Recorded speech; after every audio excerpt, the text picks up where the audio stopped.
ब्रह्मा गुरुर्विष्णुः गुरुर्देवो महेश्वरः गुरुर्साक्षात् परं ब्रह्म तस्मै श्री गुरवे नमः।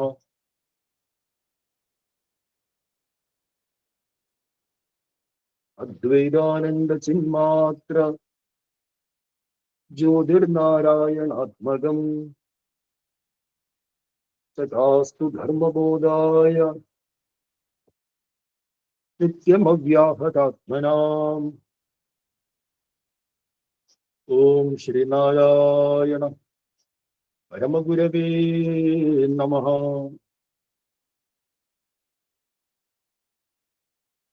എല്ലാ സജ്ജനങ്ങൾക്കും നമസ്കാരം.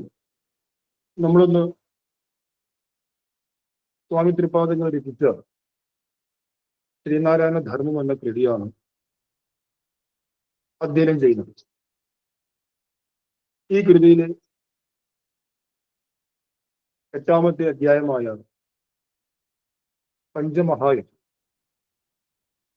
പഞ്ചമഹായജ്ഞത്തിലെ 230 ശേഷമുള്ള ശ്ലോകങ്ങളാണ് കഴിഞ്ഞ ക്ലാസ്സിൽ പഠിച്ചുകൊണ്ടിരുന്നത്. അപ്പൊ 230 ശേഷം ഗൃഹസ്ഥാശ്രമ ധർമ്മത്തില്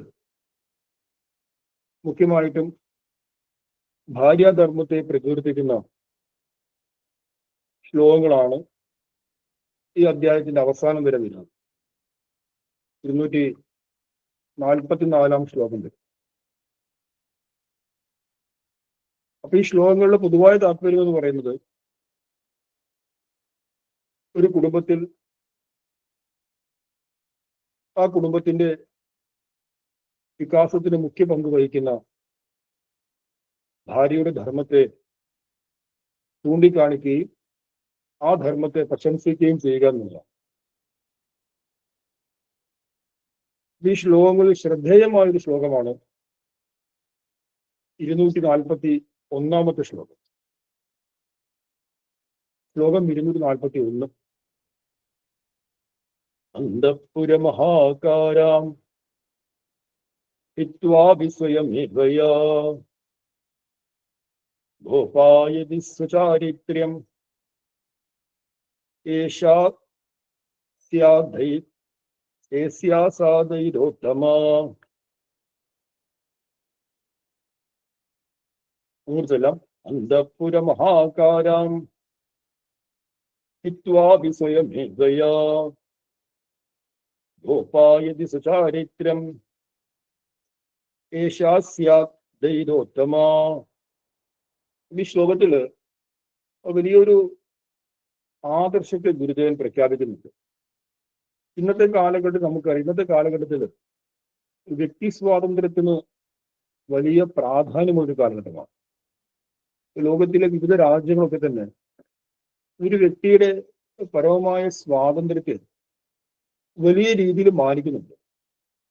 നമ്മുടെ ഭാരതത്തിലും വ്യക്തി സ്വാതന്ത്ര്യത്തിന് വലിയ പ്രാധാന്യമുണ്ട്. ചില രാജ്യങ്ങളിലൊക്കെ വ്യക്തി സ്വാതന്ത്ര്യം പരിമിതമാണ്. അവിടെ പൂർണ്ണമായിട്ട് ഗവൺമെന്റിന്റെ നിരീക്ഷണത്തിലാണ് പൗരന്മാരുടെ സ്വാതന്ത്ര്യം വലിയ രീതിയിൽ നിർണ്ണയിക്കപ്പെട്ടിരിക്കുന്നത്. പക്ഷെ ഭാരതം, അതുപോലെ പാശ്ചാത്യ ദേശങ്ങളിലൊക്കെ വ്യക്തികളുടെ സ്വാതന്ത്ര്യത്തിന് വലിയ പ്രാധാന്യം. വ്യക്തികളുടെ സ്വാതന്ത്ര്യം എന്ന് പറയുമ്പോൾ പ്രത്യേകിച്ച് സ്ത്രീ സ്വാതന്ത്ര്യം, കുഞ്ഞുങ്ങളുടെ സ്വാതന്ത്ര്യം. പണ്ട് കാലത്ത് സ്കൂളിലൊക്കെ അധ്യാപകര് കുഞ്ഞുങ്ങളെ ശിക്ഷിക്കുമായിരുന്നു, വടിയെടുത്ത് തല്ലുമായിരുന്നു. എന്നാൽ ഇന്നത്തെ കാലഘട്ടത്തിൽ അത് സാധ്യമല്ല. കാരണം കുഞ്ഞിൻ്റെതായ വലിയ രീതിയിലുള്ള സ്വാതന്ത്ര്യം നൽകിയിട്ടുണ്ട്.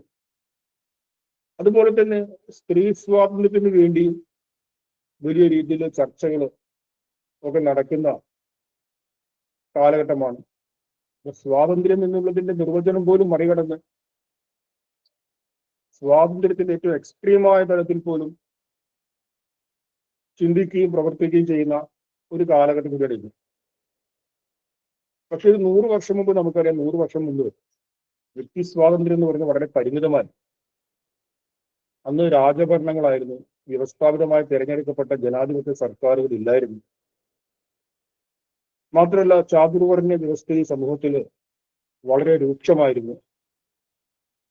സ്മൃതി ഗ്രന്ഥങ്ങളുടെ വലിയ സ്വാധീനമുണ്ടായിരുന്നു. അതുകൊണ്ട് വ്യക്തി സ്വാതന്ത്ര്യം വളരെയധികം പരിമിതമാക്കുന്നു. പുരുഷന് പോലും വലിയ സ്വാതന്ത്ര്യം ഇല്ലായിരുന്നു. എല്ലാം ജാതിപരമായ രീതിയിലാണ് നിർണയിക്കപ്പെട്ടിരിക്കുന്നത്.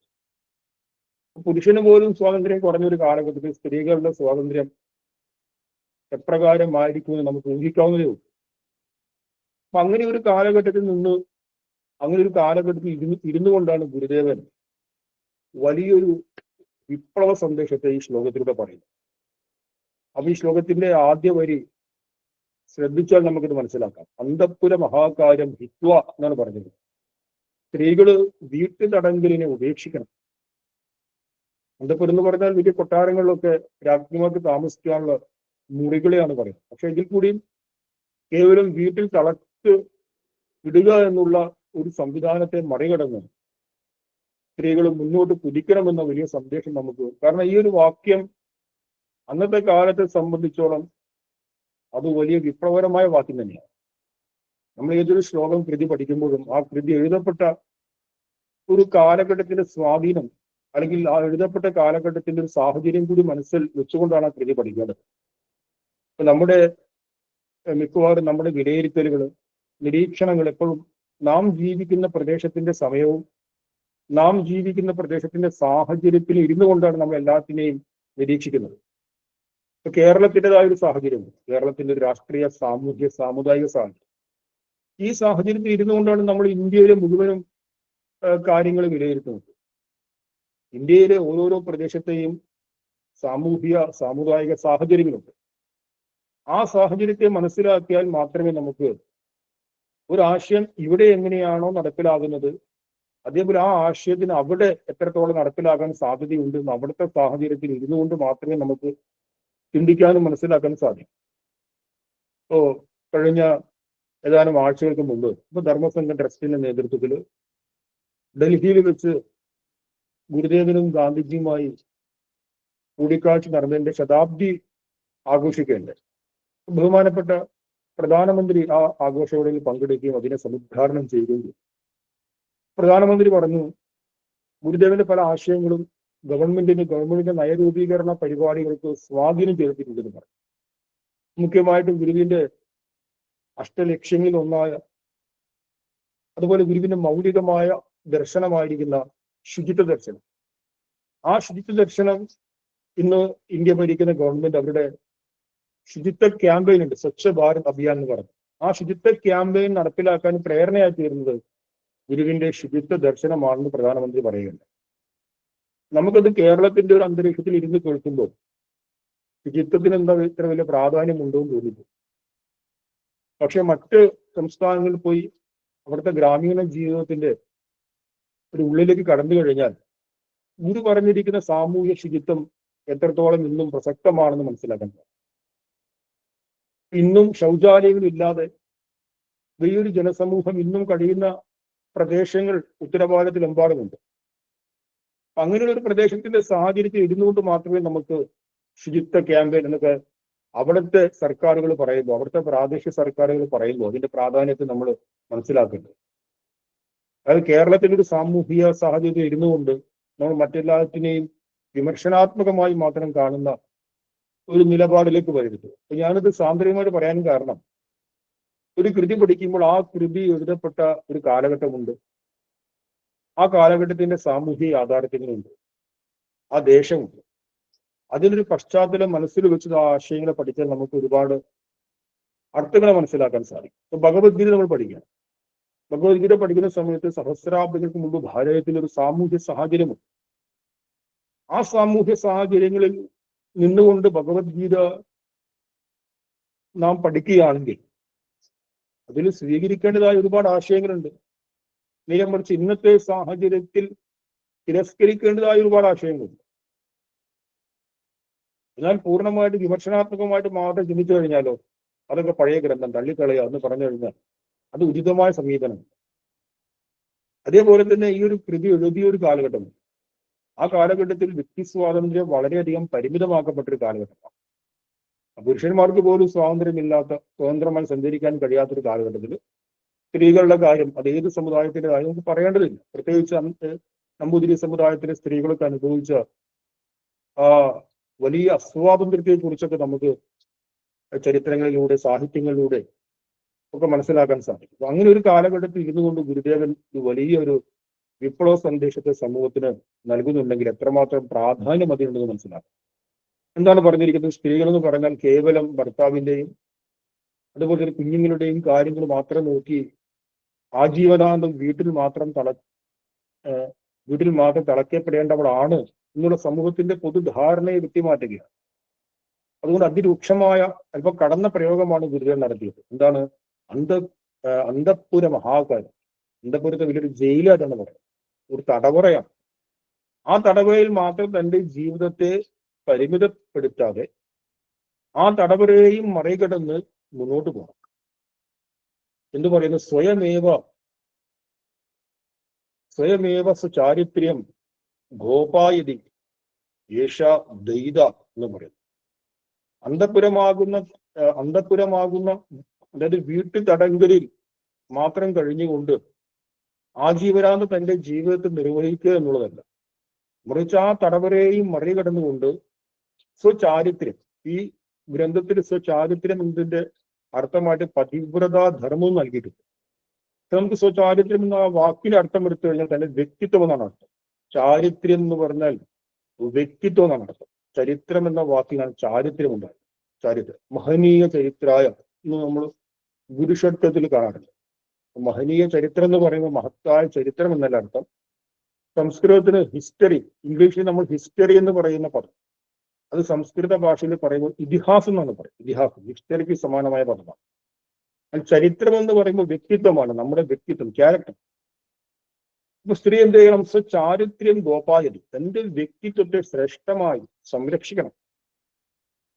കേവലം ആ അന്തഃപുരത്തിന്റെ ഉള്ളിൽ മാത്രം ജീവിതകാലം മുഴുവൻ കഴിയാതെ ആ കംഫർട്ട് സോണിനെ മറികടന്ന്, അർത്ഥം ചെയ്യുന്ന താല്പര്യം വീട് വിട്ട് വേറെ എങ്ങോട്ടെങ്കിലും പോകുക എന്നുള്ളതല്ല, മറിച്ച് സ്ത്രീയിൽ നിഹിതമായിരിക്കുന്ന അസാമാന്യമായ കഴിവുകൾ, സാമൂഹ്യ മേഖലയിൽ സംഭാവന ചെയ്യാൻ ഉതകുന്ന സംഘടനാ ശേഷി, അതേപോലെ കലാപരമായ കഴിവുകൾ, ഇതെല്ലാം വീട്ടിന്റെ ഉള്ളിൽ ജീവിച്ച് ഒതുക്കി വെക്കാതെ ആ സാഹചര്യത്തെയും മറികടന്ന്, ആ സമയത്തും സ്ത്രീ വീട്ടിനുള്ളിൽ തന്നെയാണ് താമസിക്കുന്നത്, മറിച്ച് സ്ത്രീയിൽ നിഹിതമായിരിക്കുന്ന ഈ അസാമാന്യമായ കഴിവുകൾ, ആ കഴിവുകൾ സമൂഹത്തിന്റെ പ്രയോജനത്തിന് വേണ്ടി വിനിയോഗിക്കാൻ സമൂഹത്തിലേക്ക് ഇറങ്ങിച്ചെന്ന് എന്തൊക്കെ പ്രവർത്തനങ്ങളാണ് ഉള്ളത്, സംഘടനാ പ്രവർത്തനം, അതേപോലെ നമുക്കറിയാവുന്ന എല്ലാ പ്രവർത്തനങ്ങളിലും ഏർപ്പെട്ട് തന്റെ ചരിത്രത്തെ, തന്റെ വ്യക്തിത്വത്തെ ഏറ്റവും ശ്രേഷ്ഠമാക്കി സംരക്ഷിക്കണം എന്നുള്ള ആശയം ഗുരുദേവൻ പറയുക.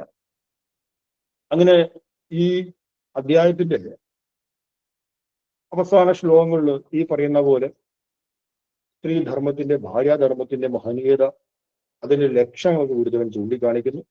അപ്പൊ ആ ശ്ലോകങ്ങൾ വായിച്ചതിന്റെ അർത്ഥം മനസ്സിലാക്കി കഴിഞ്ഞാൽ നമുക്ക് ആശയം മനസ്സിലാക്കാം. നമ്മൾ ഇതിനെ ചുരുക്കി വിചാരം ചെയ്യാൻ വേണ്ടിയിട്ട് അടുത്ത അധ്യായത്തിലേക്ക് കടക്കുകയാണ്. നവമ സർഗം, 9ാമത്തെ അധ്യായം. പഞ്ചമഹായജ്ഞത്തില് 5 പ്രകാരത്തിലുള്ള യജ്ഞങ്ങളെ കുറിച്ച് പഠിച്ചു.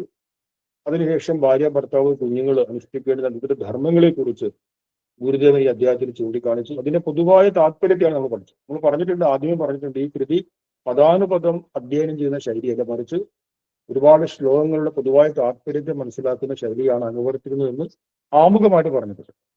ഇപ്പൊ 9ാമത്തെ ശ്ലോകം. ശിഷ്യാഊചുഹു, 9ാമത്തെ സർഗം. ശിഷ്യാഊചുഹു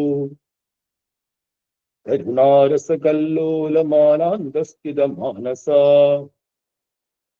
സംക്ഷീതിരപരാകാജിതസ്മാകം ഭവതി പ്രഭോ. ഒന്നുകൂടി ചൊല്ലാം. കരുണാരസകല്ലോലമാനാന്തസ്ഥിത മാനസ സംക്ഷീതിരപരാകാജിതസ്മാകം ഭവതി പ്രഭോ. ഈ 245 മുതൽ ഏതാണ്ട് 250 വരെ മരണാനന്തര കർമ്മത്തിന്റെ അനുഷ്ഠാനപരമായ ചില വശങ്ങളെ ചൂണ്ടിക്കാണിക്കും. ആദ്യത്തെ ശ്ലോകത്തിന്റെ താല്പര്യം കരുണരസമാകുന്ന തിരമാലയുടെ ഉള്ളിൽ സ്ഥിതി ചെയ്യുന്ന മനസ്സോട് കൂടിയ പ്രഭു അവരാ കാജി സംശീതി ഭവതി, ഞങ്ങൾക്ക് വേറൊരു സംശയമുണ്ട് എന്ന് പറയുന്നു. അപ്പൊ അടുത്ത ചോദ്യം പറയുകയാണ്, കേനാഭി ഹേതുന മൃത്യുമാപ്നോത്യ സംശയം പ്രേതസ്യ കിം വാ കർത്തവ്യം ഇത്യുക്ത താമപാകുരു. കേനാപി ഹേതുനാ മൃത്യുമാപ്നോത്യ സംശയം പ്രേതസ്യ കിം വാ കർത്തവ്യം ഇത്യുക്ത താമപാകുരു. മർത്യഃ കേനാപി ഹേതുന മൃത്യു ആപ്നോതി അസംശയ. അപ്പൊ ശിഷ്യന്മാരുടെ ഒരു പ്രധാനപ്പെട്ട ഒരു ചോദ്യമാണ്, മർത്യഃ മനുഷ്യർക്ക് ഏതെങ്കിലും കാരണത്താൽ മൃത്യുമാപ്നോതി മരണം വന്നിരിക്കും എന്നുള്ളത് അസംശയ, നിസ്സംശയമാണ്, പൂർണ്ണമായും ഉറപ്പായ സംഭവമാണ്. നമുക്ക് നമ്മുടെ ജീവിതത്തിലെ പല കാര്യങ്ങളെ കുറിച്ച് പൂർണ്ണമായിട്ട് ഉറപ്പില്ല. നമ്മുടെ ഭാവി എങ്ങനെയായിരിക്കും, നമുക്ക് ഏത് ജോലി കിട്ടും, ആരെ വിവാഹം കഴിക്കും, ഏത് മേഖലയിൽ എത്തിച്ചേരും, നാളെ എന്താണ്, അങ്ങനെ പല കാര്യങ്ങളെ കുറിച്ച് നമുക്ക് പൂർണ്ണമായി ഉറപ്പില്ല. നമുക്ക് ഏത് കാര്യത്തെക്കുറിച്ച് പൂർണ്ണമായി ഉറപ്പുണ്ട്, നാളെ അത് സംഭവിച്ചിരിക്കും എന്നുള്ള ഏതെങ്കിലും കാര്യത്തെക്കുറിച്ച് പൂർണ്ണമായി ഉറപ്പുണ്ട്. അപ്പൊ ബാക്കി എല്ലാ കാര്യങ്ങളും നമുക്ക് സംശയമാണ്, സംഭവിക്കുമോ സംഭവിക്കില്ലയോ എന്നാണ്. പക്ഷെ പൂർണ്ണമായിട്ടും ഉറച്ച ഒരേ ഒരു കാര്യം എന്താണ്, അത് മരണം വരും എന്നുള്ളത് മാത്രമാണ്. ജനിച്ചിട്ടുണ്ടെങ്കിൽ ഉറപ്പായിട്ടും മരണം വന്നേ പറ്റും. അതുകൊണ്ട് ഇവിടെ അസംശയം എന്നുള്ള വാക്ക് എടുത്തു പറയുന്നു. മൃത്യു ആപ്നോതി അസംശയ, മരണം വന്നിരിക്കും തീർച്ച, അതിൽ യാതൊരു സംശയവും. അപ്പോൾ വരുമെന്ന് ഉറപ്പുള്ള ഒരു കാര്യത്തെക്കുറിച്ച് നമ്മൾ അധികം ചിന്തിക്കേണ്ട ഒരു ആവശ്യം. ചിന്തിച്ചു കഴിഞ്ഞാൽ ലോകത്തിൽ എല്ലാവർക്കും ഏറ്റവും ഭയമുള്ളത് മരണഭയത്തെയാണ്. വരുമെന്ന് നമ്മൾ എത്ര മനുഷ്യന്റെ ഏറ്റവും വലിയ അധ്വാനം ശേഷി പ്രയോഗിച്ചു കഴിഞ്ഞാലും മരണത്തിനെ മറികടക്കാൻ സാധിക്കുകയില്ല എന്നുള്ള ഉറപ്പാണ്. പഴയ ശ്ലോകമുണ്ട് ഗീതയില്, ജാതസ്യ ഹി ധ്രുവോർ മൃത്യു ധ്രുവം ജന്മ മൃതസ്യ ച തസ്മാത് അപരിഹാര്യേർത്തെ നതം ശോചിത് മർഹസി എന്ന് ഗീതയിൽ പറയുന്നു. 2-ാം അധ്യായത്തിലാണ്. ജാതസ്യ ഹി ധ്രുവോർ മൃത്യു എന്ന് പറഞ്ഞാൽ ജനിച്ച ഒരാൾക്ക് മരണം നിശ്ചയമാണ്, ഒരു മാറ്റമില്ല. തസ്മാത് അപരിഹാരാണ്, ഒരിക്കലും പരിഹരിക്കാൻ കഴിയാത്ത ഈ മരണത്തെ കുറിച്ച് ചിന്തിച്ച് ദുഃഖിക്കേണ്ട യാതൊരു കാര്യവുമില്ല എന്ന് ഗീതയിൽ പറയും. മനുഷ്യനെ സംബന്ധിച്ച് മനുഷ്യന് പല പല കാര്യങ്ങളെ കുറിച്ച് ഭയമാണ്. അപ്പൊ മനുഷ്യന്റെ ഭയത്തെ നമ്മളൊന്ന് ക്രമീകരിച്ച് ചിന്തിച്ചു കഴിഞ്ഞാൽ ഏറ്റവും ഭയമുള്ള ഒരു ഘടകമാണ് തോൽവി അഥവാ പരാജയം. ജീവിതത്തിൽ തനിക്ക് പരാജയം സംഭവിക്കുമോ, താൻ ഏത് മേഖലയിൽ പ്രവർത്തിക്കുന്നുവോ അവിടെ വിജയിക്കാതെ വരുമോ എന്നുള്ള ചിന്ത മനുഷ്യനെ നിരന്തരം അലട്ടുന്നുണ്ട്. പരാജയ ഭീതി എന്നുള്ളത് മനുഷ്യന്റെ ഒരു ഭയമാണ്. ഇനി മറ്റൊരു ഭയമാണ് വേദന, കഷ്ടപ്പാട്, ദുഃഖങ്ങൾ, ദുരിതങ്ങൾ, ശാരീരികവും മാനസികവുമായ ദുഃഖ ദുരിതങ്ങൾ അനുഭവിക്കേണ്ടി വരുമോ എന്നുള്ള ഭയവും മനുഷ്യനെ അലട്ടുന്നുണ്ട്. അതുപോലെ മറ്റൊരു ഭയമാണ് നിയന്ത്രണ നഷ്ടമാകുക. നമുക്ക് നമ്മുടെ ജീവിതത്തിന്റെ മുകളിൽ നിയന്ത്രണ നഷ്ടമാകും, ഒരു കൺട്രോൾ ഇല്ലാതെ പോകും. എല്ലാം നമ്മുടെ നിയന്ത്രണത്തിൽ നിന്ന് മറികടന്ന് മുന്നോട്ട് പോകും. ആ ഒരു അവസ്ഥയെ മനുഷ്യന് വളരെയധികം ഭയത്തെ ഉണ്ടാക്കുന്ന ഒന്നാണ്. ഏറ്റവും കൂടുതൽ ഭയത്തെ ഉണ്ടാക്കുന്ന ഒന്നാണ് ഒറ്റപ്പെടൽ. താൻ ഒറ്റപ്പെട്ടു പോകുമോ, ഭാവിയിൽ തന്റെ കുഞ്ഞുങ്ങൾ, ഭർത്താവ്, സുഹൃത്തുക്കളെല്ലാം അകന്നു പോകുമോ, എനിക്ക് ആരും ഇല്ലാതായി പോകുമോ എന്നുള്ള ഭയം ഓരോ മനുഷ്യനും സദാ അലട്ടുന്നുണ്ട്. ആ അലട്ടിൽ നിന്നാണ് വാസ്തുവിൽ കുടുംബം എന്ന് പറയുന്ന സംവിധാനം പോലും മനുഷ്യൻ കെട്ടിപ്പടുത്തത്. എന്തിനാണ് കുടുംബം കെട്ടിപ്പടുത്തത്? കാരണം ഈ ഒറ്റപ്പെടൽ എന്ന് പറയുന്ന വലിയ ഭയത്തിൽ നിന്ന് രക്ഷപ്പെടാൻ വേണ്ടിയാണ്. ഏകാന്തതയും ഒറ്റപ്പെടലും രണ്ടാണ്. ഏകാന്തം എന്ന് പറഞ്ഞാൽ ഒരാൾ സ്വയമേവ സ്വീകരിക്കുന്നതാണ്, അയാൾ ആ ഏകാന്തതയിൽ രമിക്കുന്നുണ്ട്. ഒറ്റപ്പെടൽ ഒരു ഭീതിയാണ്, തനിക്ക് ആരും ഇല്ലാതായി പോകുന്നുള്ള ഭയം. ഇങ്ങനെ ഒരുപാട് ഭയങ്ങൾ മനുഷ്യനെ അലട്ടുന്നുണ്ട്. ഈ ഭയങ്ങളുടെ മുഴുവൻ ലിസ്റ്റും നമ്മൾ എടുത്ത് പരിശോധിച്ചു കഴിഞ്ഞാൽ ഏറ്റവും വലിയ ഭയം എന്താണ്? ഏറ്റവും വലിയ ഭയമാണ് ഫിയർ ഓഫ് ഡെത്ത് എന്ന് പറയുന്നത്, മരണഭയം. ഞാൻ മരിച്ചു പോകുമോ എന്നുള്ള ഭയം.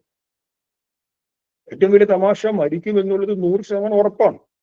നമ്മൾ നേരത്തെ പറഞ്ഞു നമുക്ക് ഉറപ്പുള്ള ഒരു കാര്യം മരണമാണ്. ബാക്കി ഒരു കാര്യത്തെക്കുറിച്ച് നമുക്ക് വലിയ ഉറപ്പൊന്നുമില്ല. പക്ഷെ മരിക്കുക എന്നുള്ളത് ഒരു സംശയം വേണ്ട, മരിച്ചിരിക്കും. പക്ഷെ മനുഷ്യൻ ഏറ്റവും അലട്ടുന്ന ഭയം മരണമാണ്. നമ്മുടെ പുരാണങ്ങളൊക്കെ ചിന്തിച്ചു കഴിഞ്ഞാൽ അസുരന്മാരും പലരും തപസ്സിരിക്കും, ഘോരമായ തപസ്സിരുന്ന് ദേവന്മാരെ പ്രത്യക്ഷപ്പെടുത്തി അവരെന്താണ് ആവശ്യപ്പെടുന്നത്? അമരത്വമാണ് ആവശ്യപ്പെടുന്നത്. അവരാവശ്യപ്പെടുന്ന ഏറ്റവും മുഖ്യമായ വരം എന്ന് പറയുന്നത് അമരത്വമാണ്. ഞങ്ങൾ മരിക്കരുത്. അമരത്വം കൊടുക്കാൻ സാധിക്കാത്തത് കൊണ്ട് അവര് അമരത്വത്തിന് തുല്യമായ രീതിയിൽ മറ്റുവരാൻ ആവശ്യപ്പെടും. ഞങ്ങള് ഇന്ന ആൾക്ക് മാത്രമേ കൊല്ലാൻ പാടുള്ളൂ, വേറെ ആർക്കും കൊല്ലാൻ പാടില്ല എന്നൊക്കെ പറഞ്ഞ് തന്റെ ആയുസ്സിനെ പരമാവധി നീട്ടിക്കിട്ടാൻ വേണ്ടിയിട്ടുള്ള യുക്തിപരമായ രീതിയിൽ വരം ചോദിക്കും. അപ്പോ അമരനായിരിക്കുക, മരിക്കാതിരിക്കുക എന്നുള്ളത് എല്ലാ മനുഷ്യന്റെ ഉള്ളിൽ നൈസർഗികമായിട്ടുള്ള ഒരു രൂഢമൂലമായ ഒരു ചിന്തയാണ്. നമുക്ക് ആർക്കും നമ്മുടെ അസ്തിത്വം നഷ്ടപ്പെടുന്നത് താല്പര്യമില്ല. നമ്മളെല്ലാവരും പരിശ്രമിക്കുന്നത്, നിതാന്തമായി പരിശ്രമിക്കുന്നത്, അഹോരാത്രം പരിശ്രമിക്കുന്നത് അസ്തിത്വം നിലനിർത്താൻ വേണ്ടിയിട്ടാണ്. ഞാൻ ഇങ്ങനെ നിലനിൽക്കണം, അതിനു വേണ്ടിയിട്ടാണ്. രാത്രി ഉറങ്ങുന്ന സമയത്ത് പോലും നമ്മുടെ പ്രാണശക്തി ഇങ്ങനെ ശ്വാസം എടുത്തുകൊണ്ടിരിക്കും. എന്തിനെടുത്തുകൊണ്ടിരിക്കുന്നു? 5 മിനിറ്റ് പോട്ടെ, 2 മിനിറ്റ് ആ ശ്വാസം എടുത്തില്ലെങ്കിൽ തട്ടിപ്പോകും, എന്റെ അസ്തിത്വം ഇല്ലാതായിപ്പോകും. അതുകൊണ്ട് അസ്തിത്വം ഇല്ലാതിരിക്കാൻ വേണ്ടി, അസ്തിത്വം നിലനിർത്താൻ വേണ്ടിയിട്ട് നമ്മുടെ ബോധമനസ്സും ഉപബോധ മനസ്സും പ്രാണശക്തിയും നമുക്ക് നിതാന്തം പരിശ്രമിച്ചുകൊണ്ടിരിക്കുകയാണ്. ഈ അസ്തിത്വം നഷ്ടപ്പെടുമോ എന്നുള്ളതാണ് മരണത്തെക്കുറിച്ചൊരു വലിയ ആശങ്ക. ഏറ്റവും മനുഷ്യൻ നേരിടുന്ന ഏറ്റവും വലിയ ഒരു ഫിയർ ആണ് ഫിയർ ഓഫ് ഡെത്ത് എന്ന് പറയുന്നത്, മരണഭയം. ഇത് എല്ലാവരുടെയും ഉള്ളിൽ. അപ്പൊ എന്താണ് മരണം എന്നുള്ളതിന് ആധുനിക ശാസ്ത്രം നിർവചനം നൽകിയിട്ടുണ്ട്. നമ്മളൊരു ആത്മീയമായ ഗ്രന്ഥം നമ്മൾ അധ്യയനം ചെയ്തതുകൊണ്ട് ആത്മീയമായ തലത്തിൽ ചിന്തിച്ചു കഴിഞ്ഞാൽ നമുക്കിതൊക്കെ ഒരു വ്യത്യസ്തങ്ങളായ മെത്തഡോളജിയാണ്. അപ്പൊ എല്ലാം ഒന്നിന്റെ ദൃഷ്ടികോണിൽ മാത്രം നമുക്ക് വിലയിരുത്താൻ സാധിക്കില്ല. മരണത്തിന് ആധുനികമായ നിർവചനം ഉണ്ടാകാം, മനഃശാസ്ത്രപരമായ നിർവചനം ഉണ്ടാകും. പക്ഷെ നമ്മൾ ആത്മീയമായ വീക്ഷണത്തിൽ ഭാരതീയ ദർശനങ്ങളുടെ അല്ലെങ്കിൽ ഗുരുവിന്റെ ദർശനത്തിന്റെ ആധ്യാത്മികമായ ഗുരുവിന്റെ കൃതികളുടെ വെളിച്ചത്തിൽ നിന്നുകൊണ്ട് ആത്മീയമായ ഒരു ചിന്ത നടത്തി കഴിഞ്ഞാൽ മരണം എന്ന് പറഞ്ഞാൽ ആത്യന്തികമല്ല, ഒരു ജീവിതത്തിന്റെ ലാസ്റ്റ് എൻഡ്, ആത്യന്തികമല്ല ഒരിക്കലും മരണം. മരണം എന്ന് പറഞ്ഞാൽ ആധ്യാത്മികമായ ദൃഷ്ടിയിൽ ഒരു മാറ്റമാണ്, ഒരു പരിവർത്തനമാണ്. എങ്ങനെയുള്ള പരിവർത്തനം? അടുത്തൊരു ഘട്ടത്തിലേക്കുള്ള യാത്രയാണ്. നമ്മൾ ബാല്യാവസ്ഥയെ നമ്മൾ ത്യാഗം ചെയ്തു, ബാല്യാവസ്ഥ മരിച്ചു, അടുത്തൊരു അവസ്ഥയുണ്ടായി, കൗമാരം ഉണ്ടായി. അപ്പൊ കൗമാരം മരിച്ചു, യുവാവായിട്ട് മാറി, യുവാവ് ജന്മമെടുത്തു. യുവത്വം മരിച്ചു, വൃദ്ധനായിട്ട് മാറി, വൃദ്ധൻ മരിച്ചു, മറ്റൊരവസ്ഥയിലേക്ക് പോയി. മരണം എന്ന് പറഞ്ഞാൽ ഒരു പരിവർത്തനമാണെന്ന് ഭാരതീയ ദാർശനികർ, ഋഷിമാര്, ചിന്തകന്മാര്, ഗുരുജനങ്ങൾ, ആചാര്യന്മാരൊക്കെ ഏകകണ്ഠമായിട്ട് പറയും. എങ്ങനെയുള്ള പരിവർത്തനം? നമ്മളത് ദർശനമാലയിലും മറ്റും ഭാന ദർശനം പഠിക്കുന്ന വേളയിൽ, അതേപോലെ മറ്റു വിവിധ കൃതികളിലൊക്കെ ആത്മോപദേശ ശതകം, അദ്വൈത ദീപിക, അങ്ങനെ പല ഗുരുവിന്റെ വേദാന്ത പ്രാധാന്യമുള്ള കൃതികളിലൊക്കെ ഈ വിഷയത്തെ നമ്മൾ അധ്യയനം ചെയ്തിട്ടുണ്ട്. അതായത് ഒരു ചെറിയ സൂത്രവാക്യം പോലെ ചിന്തിച്ചു കഴിഞ്ഞാൽ നമ്മളെല്ലാവരും ജീവിക്കുന്നതിൽ വിവിധ അനുഭൂതികളെ പൂർത്തീകരിക്കാൻ വേണ്ടിയിട്ടാണ്. നമ്മുടെ ഉള്ളിൽ അനവധി ഇച്ഛകളുണ്ട്. എന്താണ് ഇച്ഛ? ഓരോ അനുഭൂതിയെയും അനുഭവിക്കണമെന്നുള്ള ഇച്ഛ. വിശപ്പ് വരുമ്പോ കേവലം ഭക്ഷണം കഴിക്കുക എന്നതിൽ കവിഞ്ഞു ആ ഭക്ഷണത്തിലൂടെ, ആ ഭക്ഷണവും രസനേന്ദ്രിയവുമായുള്ള സംയോഗത്തിലൂടെ ഒരു അനുഭവത്തെ, ഒരു അനുഭൂതിയെ ഞാൻ അനുഭവിക്കും. അതേപോലെ ഓരോ ഇന്ദ്രിയ വിഷയങ്ങളിലൂടെ ഒരു അനുഭൂതിയെ ഞാൻ അനുഭവിക്കും. അങ്ങനെ ഈ അനുഭൂതിയെ അനുഭവിക്കലിന്റെ ആകെ തുകയാണ് എന്ത് പറയുക? ജീവിതം എന്ന് പറയും. ഈ അനുഭൂതിയെ അനുഭവിക്കണം എന്നുള്ളത് ഒരു ഇച്ഛയാണ്. നമ്മുടെ ഉള്ളിൽ ഒരു ഇച്ഛ ജന്മം കൊള്ളും, ഒരു ആഗ്രഹം ജന്മം, ഇച്ഛ ജന്മം കൊണ്ടു. എന്താണ് ആഗ്രഹം? അനുഭൂതി അനുഭവിക്കുക. അപ്പൊ ചിന്തിച്ചു കഴിഞ്ഞാൽ ഈ ഇച്ഛയും അനുഭൂതിയും രണ്ടും സൂക്ഷ്മമാണ്. സൂക്ഷ്മം എന്ന് പറഞ്ഞാൽ ചെറുത് എന്നല്ല അർത്ഥം, മറിച്ച് ഇന്ദ്രിയ ഗോചരമല്ലാത്തൊരു സംഭവമാണ്. നമുക്ക് ഏതെങ്കിലും ഒരു നമ്മുടെ ശരീരത്തിൽ ഏറ്റവും ചെറിയ ഘടകത്തെ പോലും, ഏറ്റവും മൈക്രോ ആയ ഘടകത്തെ പോലും ഉപകരണം വെച്ച് കാണാൻ സാധിക്കും. സൂക്ഷ്മമായ കോശത്തെയോ അണുക്കളെയോ എല്ലാം കാണാൻ സാധിക്കും. പക്ഷെ ഇതാണ് ചിന്ത, ഇതാണ് അനുഭൂതി എന്ന് പറഞ്ഞ് നമുക്ക് എന്തെങ്കിലും കാണിക്കാൻ സാധിക്കില്ല. കാരണം അനുഭൂതി അല്ലെങ്കിൽ ഇച്ഛ എന്ന് പറയുന്നത് സൂക്ഷ്മമായ അവസ്ഥയാണ്. അപ്പൊ ആവർത്തിക്കാം, ഇച്ഛകൾ, ആ ഇച്ഛകളിലൂടെ നാം നേടിയെടുക്കാൻ ആഗ്രഹിക്കുന്ന അനുഭൂതികൾ, ഇത് രണ്ടും സൂക്ഷ്മമാണ്. ഒന്നും കൂടി ആത്മീയമായ ഭാഷയിൽ പറഞ്ഞാൽ, ഗുരുവിന്റെ കൃതികളുടെ വിഷയത്തിൽ പറഞ്ഞാൽ സൂക്ഷ്മ ശരീരത്തിന്റെ ഭാഗങ്ങളാണ് ഇച്ഛകളും അനുഭൂതിയും. പക്ഷെ ഈ ഇച്ഛകളും അനുഭൂതിയും നമുക്ക് പൂർത്തീകരിക്കാൻ സാധിക്കുന്നത് സ്ഥൂല ശരീരത്തിന്റെ സഹായത്തോടു കൂടിയാണ്. എൻ്റെ കൂടെ ഒരു ഇച്ഛയുണ്ടായി ചായ കുടിക്കണം. അപ്പൊ ചായ കുടിക്കുമ്പോൾ ആ ഇച്ഛയുടെ കൂടെ ഇൻബിൽറ്റ് ആയിട്ട് തന്നെ ചായയുടെ അനുഭൂതിയെ ഞാൻ ആഗ്രഹിക്കുന്നു. നല്ല ചായ കുടിച്ച ആസ്വാദനമുണ്ട്, ആ അനുഭൂതിയുണ്ട്, ഇതിനെ ആഗ്രഹിക്കുന്നത്. അപ്പൊ ഇച്ഛയും ആ അനുഭൂതിയും സൂക്ഷ്മമാണ്. പക്ഷെ ആ സൂക്ഷ്മത പൂർണ്ണമാകണമെങ്കിൽ ചായ കുടിക്കുക എന്നുള്ള സ്ഥൂലമായ പ്രക്രിയ നടക്കണം. അപ്പൊ സ്ഥൂലമായ പ്രക്രിയ നടക്കണമെങ്കിൽ സ്ഥൂലമായ ചായ ഉണ്ടാകണം. ആ ചായ സ്ഥൂലമായ ഇന്ദ്രിയ ഗോളകമായ നാവുമായി സംയോഗത്തിൽ ഏർപ്പെടണം. അപ്പൊ നാവ് എന്ന് പറയുന്നത് രസനേന്ദ്രിയത്തിന് ഇരിക്കാനുള്ള ഒരു സ്ഥാനമാണ്, സ്പേസാണ്. ആ നാവിൽ ഇരുന്നു കൊണ്ടാണ് സൂക്ഷ്മമായ രസനേന്ദ്രിയം അനുഭൂതി അനുഭവിക്കുന്നത്, രുചികളുടെ അനുഭൂതി അനുഭവിക്കുന്നത്. അപ്പൊ നോക്കൂ, എപ്പോഴും ഇച്ഛയും അനുഭൂതിയും പൂർണ്ണമാകുന്നത് സ്ഥൂലമായ ഒന്നതിന്റെ സംയോഗം കൂടിയാണ്. ഇപ്പൊ സ്ഥൂലമായ ഒന്നില്ലെങ്കിൽ ഈ ഇച്ഛയിൽ നിന്ന് ഉൽപ്പന്നമാകുന്ന അനുഭൂതിയെയോ നമുക്ക് അനുഭവിക്കാൻ കഴിയില്ല ഒരിക്കലും. ചായ കുടിക്കണം എന്നുള്ള ആ ഇച്ഛ മനസ്സിൽ കിടക്കും. ഏത് കാലം വരെ ആ അനുഭൂതി, ആ ആഗ്രഹം ഏത് കാലം വരെ മനസ്സിൽ കിടക്കും? ചായ കുടിക്കുന്നത് വരെ. മീൻസ് സൂക്ഷ്മമായ ആ ആഗ്രഹം, സൂക്ഷ്മമായ ഇച്ഛ സ്ഥൂലമായ ഒന്നിന്റെ സംയോഗം വരെ നമ്മുടെ മനസ്സിൽ കിടക്കും, അത് മാറില്ല. ഇനി ഇവയുടെ രണ്ടിന്റെയും നമ്മൾ കാലഘട്ടം പരിശോധിച്ചു കഴിഞ്ഞാൽ സൂക്ഷ്മതയ്ക്ക് ഒരുപാട് കാലദൈർഘ്യം, അത് പെട്ടെന്ന് ഇല്ലാതാവില്ല. എന്നാൽ സ്ഥൂലത അത് പെട്ടെന്ന് താരതമ്യേന പെട്ടെന്ന് നശിച്ചു പോകും, അത് വിഘടിച്ചു പോകും. സ്ഥൂലമായ ഏതൊരു പദാർത്ഥം, നമ്മുടെ മുമ്പിൽ കാണുന്ന ശരീരം, ആ ശരീരം സ്ഥൂലമാണ്. ആ ശരീരം വിഘടിച്ചു പോകും ഒരു ഘട്ടം കഴിഞ്ഞ്. നേരെ മറിച്ച് ആ ശരീരത്തിന്റെ ഉള്ളിലുള്ള ഇച്ഛകൾ, അനുഭൂതികൾ, അത് സൂക്ഷ്മങ്ങളാണ്. സൂക്ഷ്മങ്ങളായതുകൊണ്ട് തന്നെ ശരീരം വിഘടിച്ചു കഴിഞ്ഞാലും ഇതിന് കാലദൈർഘ്യം കൂടുതലാണ്, ഇച്ഛകൾക്കും അനുഭൂതികൾക്കും. അത് കുറെ കാലം അവിടെ തന്നെ ഉണ്ടാവും. ശരീരം വിഘടിച്ച് പോകുന്നതോടുകൂടെ ഇച്ഛകൾ ഇല്ലാതാകുന്നില്ല. ശ്രദ്ധിക്കാൻ, ഇത് ഒരിക്കലും നമുക്ക് ആധുനിക ശാസ്ത്രത്തിന്റെ ആധുനിക നിർവചനങ്ങളുടെ വെളിച്ചത്തിൽ സിദ്ധമാക്കാൻ കഴിയില്ല. ഇതിനെ കേവലം ആത്മീയമായ ഒരു ദൃഷ്ടികോണിലെ നമുക്ക് മനസ്സിലാക്കാൻ സാധിക്കും. അപ്പൊ ആത്മീയ കാഴ്ചപ്പാടിനെ അംഗീകരിക്കാത്ത ഒരാൾക്ക് ഇതും അംഗീകരിക്കേണ്ട വിഷയമായിരിക്കില്ല. അതിനകത്ത് ആത്മീയ കാഴ്ചപ്പാടിനെ അംഗീകരിക്കുന്ന ഒരാൾക്ക് മാത്രമാണ് സത്യം. ഇത് സത്യം, സ്ഥൂലമായതിനേക്കാൾ കാലദൈർഘ്യം കൂടുതലാണ് സൂക്ഷ്മമായത്. ഇപ്പൊ സ്ഥൂലമായത് ഇല്ലാതായി കഴിഞ്ഞാലും സൂക്ഷ്മമായത് അവിടെ നിലനിൽക്കും. നമ്മുടെ ജീവിതത്തിൽ ഉടനീളമുള്ള നമ്മുടെ ഇച്ഛകൾ, നമ്മുടെ അനുഭൂതികൾ, നമ്മുടെ ആഗ്രഹങ്ങൾ, നമ്മുടെ ചിന്തകൾ, നമ്മുടെ മനനങ്ങൾ, നമ്മുടെ കാഴ്ചപ്പാടുകൾ, നമ്മുടെ മാന്യതകൾ. മാന്യത എന്ന് പറഞ്ഞാൽ കാഴ്ചപ്പാട്. ഒരു വിഷയത്തെക്കുറിച്ച്, ഒരു വ്യക്തിയെക്കുറിച്ചൊക്കെ നമുക്കൊരു കാഴ്ചപ്പാട്. ഇതിന്റെ എല്ലാം ആകെ തുക സൂക്ഷ്മ ശരീരത്തിൽ സഞ്ചയിച്ചിട്ടുണ്ട്. അപ്പൊ ആ സൂക്ഷ്മ ശരീരത്തിൽ സഞ്ചയിച്ചതിന്റെ ആധാരത്തിലാണ് നാം ജീവിക്കുന്നത്, ഇവയൊക്കെ നേടിയെടുക്കാൻ വേണ്ടി. കാരണം സ്ഥൂലമായത് വന്നു ചേരുമ്പോഴേ സൂക്ഷ്മതയ്ക്ക് ആ പൂർണ്ണത ഉണ്ടാകും. എന്ന് പറഞ്ഞാൽ നമ്മുടെ ഇച്ഛ പൂർത്തീകരിക്കപ്പെടണമെങ്കിൽ സ്ഥൂലമായ ഒന്നിന് സഹായം കൂടിയേ തീരും. ആദ്യം വേണ്ടത് സ്ഥൂലമായ ശരീരമാണ്, അടുത്തത് സ്ഥൂലമായ പദാർത്ഥങ്ങളാണ്, പഞ്ചഭൗതിക പദാർത്ഥങ്ങളാണ്. സ്ഥൂലമായ ഒന്നിന്റെ സഹായമില്ലാതെ ഒരിക്കലും സൂക്ഷ്മതക്ക് നിലനിൽക്കാൻ കഴിയില്ല. മീൻസ് സൂക്ഷ്മത പൂർത്തീകരിക്കപ്പെടില്ല. അപ്പൊ എന്നുള്ള ഒരു സൂത്രവാക്യം മനസ്സിൽ സങ്കല്പിക്കാം.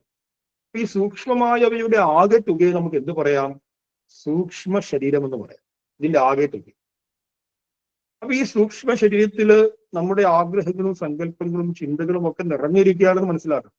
കാരണം നമുക്ക് അനുനിമിഷം എത്രയോ കാലത്തെ വലിയ ആഗ്രഹങ്ങളുടെ സംസ്കാരമുണ്ട്. എനിക്കൊരു ആഗ്രഹവും ഇല്ലെന്ന് ആർക്കും പറയാൻ സാധിക്കില്ല. എല്ലാ ആഗ്രഹങ്ങളെയും പരിത്യജിച്ച ഒരു സന്യാസിക്ക് പോലും നല്ലൊരു സന്യാസിയാകണം എന്ന ആഗ്രഹം ഉണ്ടാകും. അതും ഒരു ആഗ്രഹമല്ലേ? എല്ലാ ആഗ്രഹങ്ങളെയും ഉപേക്ഷിച്ചിട്ടാണ് വിരജാഹോമത്തിലൂടെ എല്ലാറ്റിനെയും ഉപേക്ഷിച്ചിട്ടാണ് സന്യാസിലേക്ക് വരുന്നത്. അവന്റെ മനസ്സിലും ആഗ്രഹം ഉണ്ടാവില്ല, എനിക്ക് നല്ലൊരു സന്യാസിയായിട്ട് മാറണം, ജനങ്ങൾ അംഗീകരിക്കുന്ന, ജനങ്ങൾ ഒരുപാട് ആദരിക്കുന്ന നല്ലൊരു സന്യാസിയായിട്ട് തീരണമെന്ന് സന്യാസിയുടെ മനസ്സിൽ പോലും ഉണ്ടാവും. ഞാൻ പറഞ്ഞതിന്റെ താല്പര്യം ആഗ്രഹങ്ങളില്ലാതെ ആർക്കും ജീവിക്കാൻ സാധിക്കും. അപ്പൊ ഒരുപാട് അനേകായിരം ആഗ്രഹങ്ങൾ നമ്മുടെ സൂക്ഷ്മ ശരീരത്തിൽ ഇങ്ങനെ സഞ്ചരിച്ചിട്ടുണ്ട്. ഇപ്പൊ സ്ഥൂല ശരീരം കൊണ്ട് നമ്മൾ അവയെ ഇങ്ങനെ നേടിയെടുക്കാൻ പരിശ്രമിച്ചു കൊണ്ടിരിക്കുന്നുണ്ട്. അങ്ങനെ പെട്ടെന്ന് പ്രാരബ്ധം എന്ന് പറഞ്ഞാൽ അതൊരു കർമ്മവിശേഷമാണ്. നമ്മൾ അതിനെക്കുറിച്ച് മുമ്പ് പരാമർശിച്ചിട്ടുണ്ട്, ചില ഘട്ടങ്ങളിൽ ആശയവിശദീകരണം നടത്തിയിട്ടുണ്ട്. ഈ പ്രാരബ്ധവശാൽ ശരീരം പതിച്ചു. ഏത് ശരീരം? സ്ഥൂല ശരീരം പതിച്ചു, വീണു. നമുക്ക് വേണമെങ്കിൽ മരണമെന്ന് പറയാം. അത് വീണു, പതിച്ചു കഴിഞ്ഞാലും കാലദൈർഘ്യത്തിന്റെ അടിസ്ഥാനത്തിൽ സൂക്ഷ്മദേഹം അപ്പോഴും നിലനിൽക്കുന്നു. ആ സൂക്ഷ്മദേഹത്തിലാണ് നമ്മുടെ വ്യക്തിത്വം, നമ്മുടെ ചിന്തകൾ, സങ്കല്പങ്ങൾ, ആഗ്രഹങ്ങൾ, ഇച്ഛകൾ ഒക്കെ ഉള്ളത്. ആ സൂക്ഷ്മദേഹത്തിന് ഒരിക്കലും സ്ഥൂലദേഹത്തിന്റെ സഹായമില്ലാതെ ആഗ്രഹ പൂർത്തീകരണം നടത്താൻ സാധിക്കില്ല.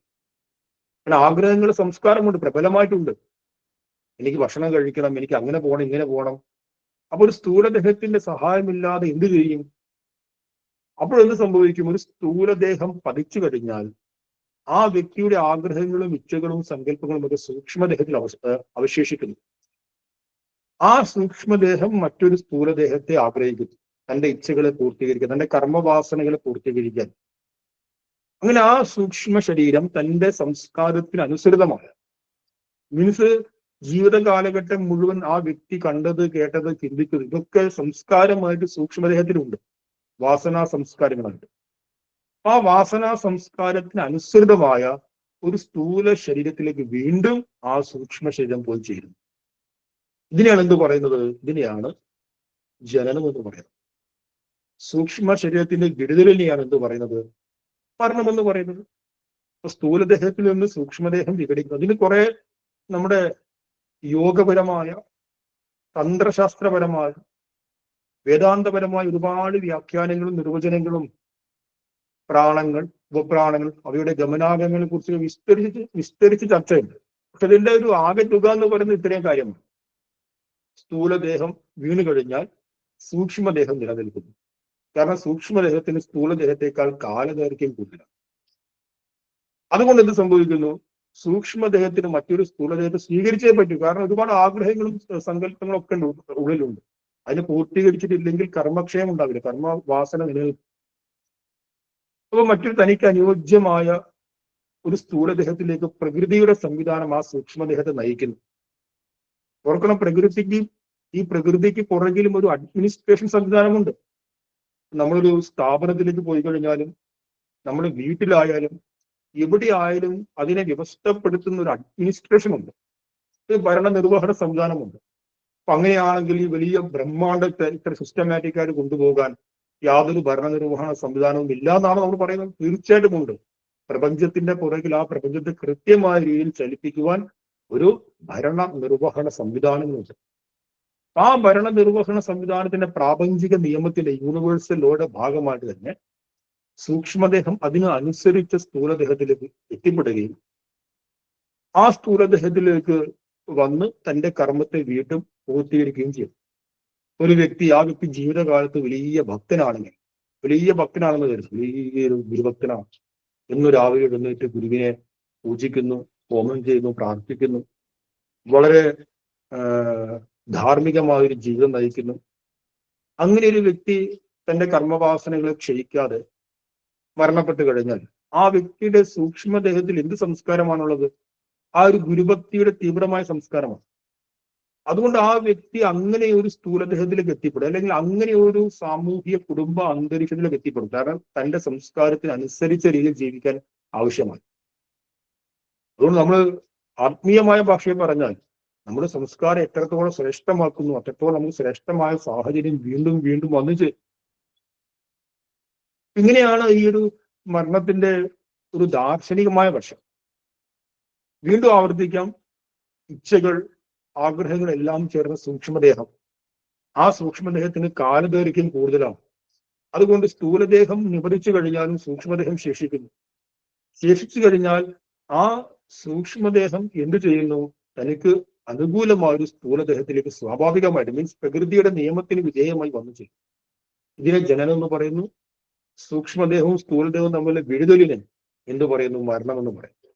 മരണം എന്ന് പറയുന്നത് ഒരിക്കലും ഭാരതീയ ദർശനത്തിൽ അല്ലെങ്കിൽ ആധ്യാത്മികമായ കാഴ്ചപ്പാടിൽ ആത്യന്തികമല്ല. അത് മറ്റൊരു ഘട്ടത്തിലേക്കുള്ള ഒരു യാത്രയാണ്. അപ്പൊ ഇത്രയും നമ്മൾ ചിന്തിച്ചു കഴിഞ്ഞാൽ നമ്മുടെ ഉള്ളിൽ ഭയമുണ്ടാവില്ല, ഫിയർ ഓഫ് ഡെത്ത് ഉണ്ടാകും. എന്തുകൊണ്ട് ഫിയർ ഓഫ് ഡെത്ത് ഉണ്ടാകുന്നു? അതിനുശേഷം എന്ത് എന്നുള്ളത് നമുക്ക് അറിയാത്തതുകൊണ്ടാണ്.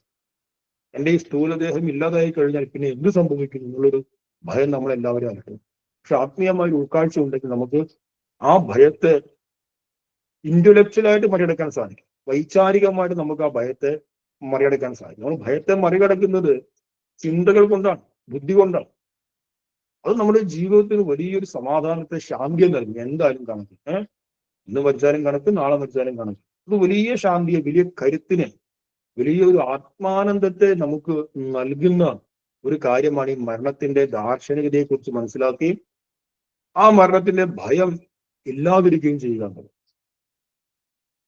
അപ്പൊ ഗുരുദേവൻ ഇനി ഈ മരണവുമായി ബന്ധപ്പെട്ട് സാമൂഹ്യമായ മര്യാദകളെ, സാമൂഹ്യമായ ആചാര വിചാരങ്ങളെ ഈ അധ്യായത്തിലൂടെ അനുസന്ധാനം ചെയ്യും. നമ്മൾ പഠിച്ചിട്ടുണ്ട്, നമ്മുടെ പഞ്ചമഹായജ്ഞങ്ങൾ പിതൃയജ്ഞത്തെ കുറിച്ച് പഠിച്ചു. പിതൃയജ്ഞം വാസ്തവത്തിൽ ആ പിതൃയജ്ഞത്തില് ഒരു ഘടകമാണ് ഈ മരണാനന്തര കർമ്മങ്ങള്, ശ്രാദ്ധ പിണ്ടാദി കർമ്മങ്ങളൊക്കെ ഈ പിതൃയജ്ഞത്തിന്റെ ഭാഗമാണ്.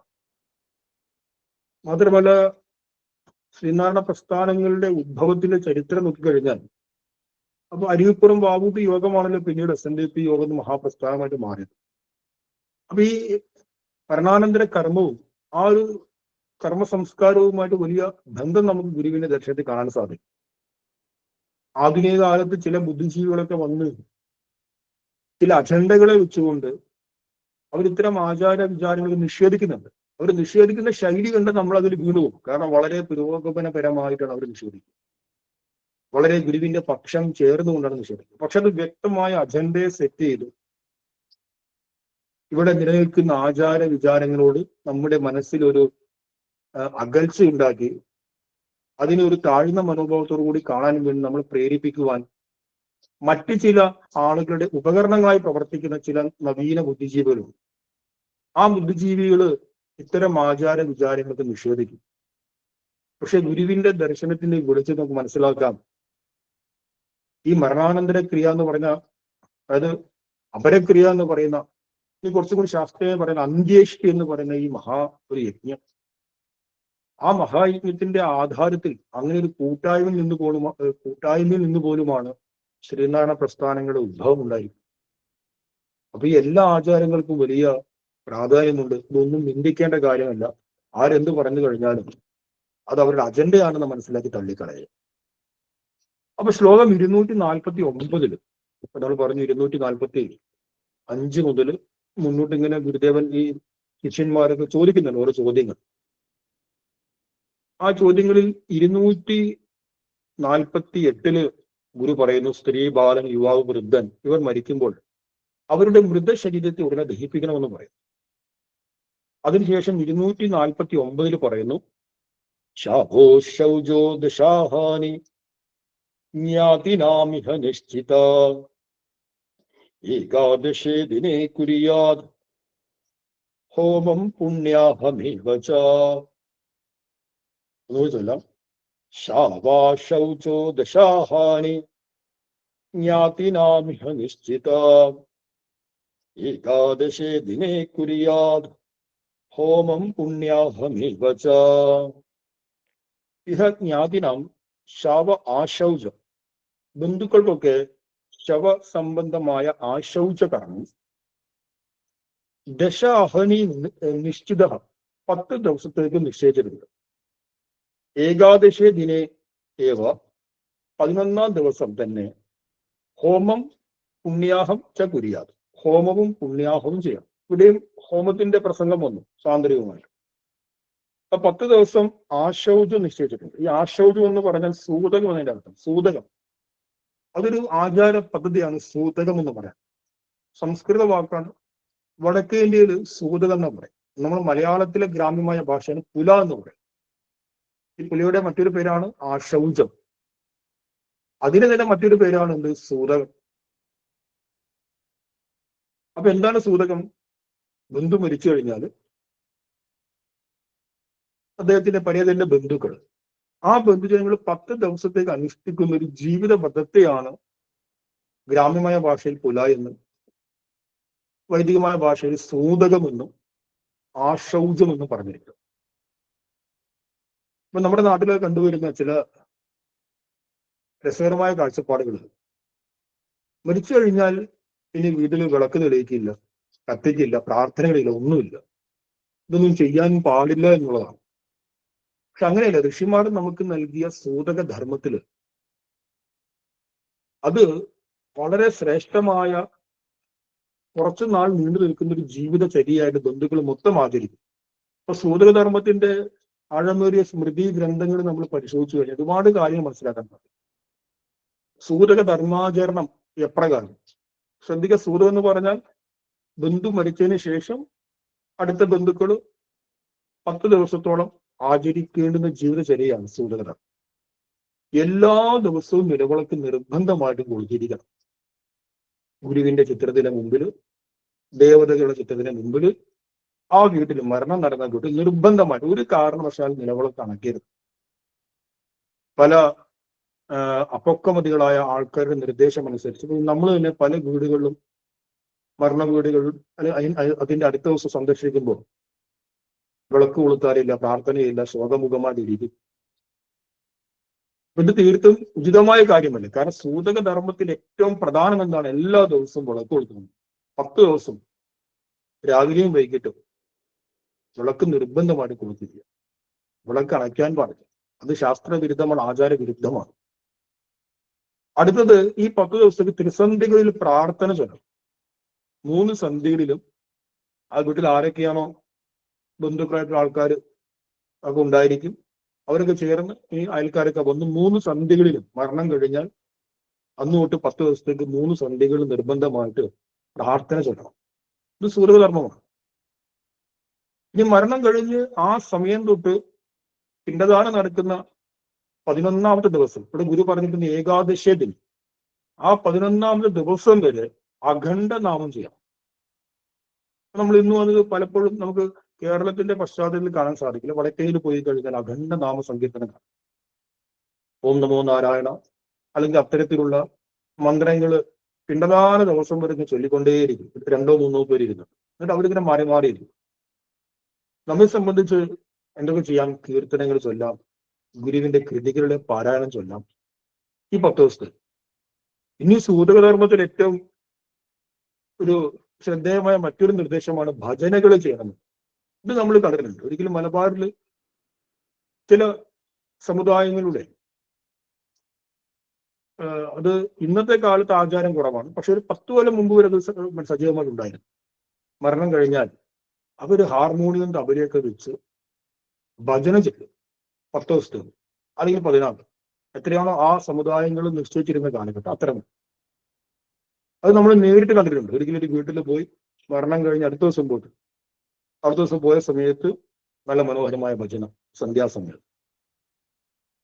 ഭജനകൾ ചെയ്യുക എന്നുള്ളത് സൂതകധർമ്മത്തിന്റെ ഒരു ആചരണമാണ്. അപ്പൊ ഒന്ന് ആലോചിച്ചത് നമ്മുടെ കഷ്ടപ്പെടുന്നതാണ് സൂതകധർമ്മത്തെ കുറിച്ച്. പുല എന്ന് പറഞ്ഞാൽ എന്തോ ഒരു അശുദ്ധിയായിട്ട് നമ്മൾ സ്വയം കൽപ്പിക്കുക. അശുദ്ധിയല്ല, അതൊരു ജീവിത വ്രതമാണ്. നാം ആചരിക്കേണ്ടുന്ന ഒരു ജീവിത വ്രതമാണ്. ഇനി സൂതകധർമ്മത്തിൽ ചെയ്യേണ്ടുന്ന മറ്റൊരു ക്രിയയാണ് സാത്വികമായ ജീവിതചര്യയെ 10 ദിവസം പാലിക്കുക. സാത്വികമായ ആഹാരങ്ങൾ കഴിക്കുക, ജീവിതത്തിൽ ഒരു നിയമത്തെ കൊണ്ടുവരിക, വ്രതത്തെ കൊണ്ടുവരിക, സംയമനത്തെ കൊണ്ടുവരിക. അങ്ങനെ 10 ദിവസം അങ്ങനെ കഴിയും. അങ്ങനെ ബന്ധുക്കളൊക്കെ ആ വീട്ടിൽ 10 ദിവസം കഴിയുമ്പോൾ അവിടെ അസാമാന്യമായൊരു സാത്വികമായൊരു അന്തരീക്ഷം ഉണ്ടാകുകയും, മാത്രമല്ല ഈ പരേതനെ സങ്കല്പിച്ചാണല്ലോ ഇതൊക്കെ ചെയ്യുന്നത്. അപ്പൊ ആ പരേതന് ഊർധ്വഗതിക്കുള്ള ഒരു പുണ്യകർമ്മത്തെ നമ്മൾ നേടിക്കൊടുക്കുകയാണ്. കാരണം സൂക്ഷ്മദേഹത്തിന് ഒരു സ്ഥൂലദേഹത്തെ പ്രാപിക്കുക എന്ന് പറഞ്ഞാൽ ചില്ലറ കാര്യമൊന്നുമല്ല, നല്ല കരുത്താവശ്യമാണ്. കൊതിച്ചിടുന്ന ബ്രഹ്മത്തെ കണ്ടിട്ട് കൊതിച്ചിടുന്ന ജീവനുമൊപ്പം എന്ന് പറയുന്നു. മറ്റൊന്നിനെ പ്രാപിക്കുക എന്ന് പറഞ്ഞാൽ നല്ല കഠിനമാണ്. കാരണം ഏറ്റവും ഭീതികരമായ അവസ്ഥയിലായിരിക്കും പലപ്പോഴും പല ജീവന്മാരും ശരീരത്തെ ഉപേക്ഷിക്കുന്നത്. ഞാൻ വീണ്ടും ആവർത്തിക്കട്ടെ, ഒരിക്കലും ആധുനിക ശാസ്ത്രത്തിന്റെ ഭാഷയിൽ നമ്മൾ ഈ ആശയം നോക്കിക്കാണുന്നത്. ഇത് ആത്മീയമായ കാഴ്ചപ്പാടാണ്.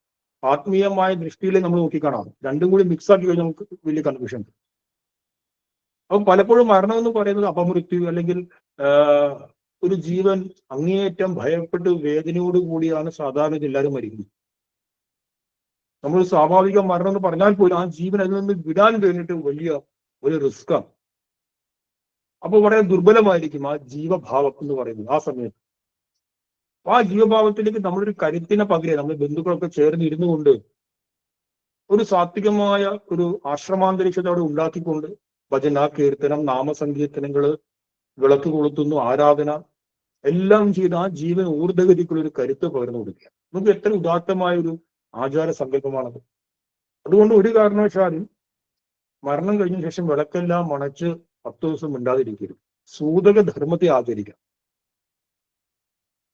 അപ്പൊ ഈ രീതിയിൽ 10 ദിവസത്തെ നമ്മൾ ആചരിക്കുന്നു, സൂതക ധർമ്മമായിട്ട് ആചരിക്കുന്നു. ഇപ്പൊ സൂതക ധർമ്മത്തിന്റെ ആദ്യം തന്നെ ആദ്യ ഘട്ടം എന്ന് പറയുന്നത് അഗ്നി സംസ്കാരമാണ്. മൃതദേഹത്തിന്റെ അഗ്നി സംസ്കാരം. ആ അഗ്നി സംസ്കാരം ഓരോ ദേശങ്ങളിലും കാലങ്ങളിലും വ്യത്യസ്തമായിരിക്കും.